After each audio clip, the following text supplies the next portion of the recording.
எனக்கு ஒரே ஒரு கேள்வி, சட்டம்ங்கிறது எல்லா மக்களுக்கும் பொதுவானதானே?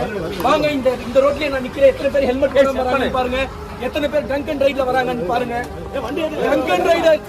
ட்ரங்க் அண்ட் ரைட் பண்ணிட்டு வந்த எல்லாருக்குமே ட்ரங்க் அண்ட் ரைட் பண்ணிட்டு வந்த கேஸ் தான்.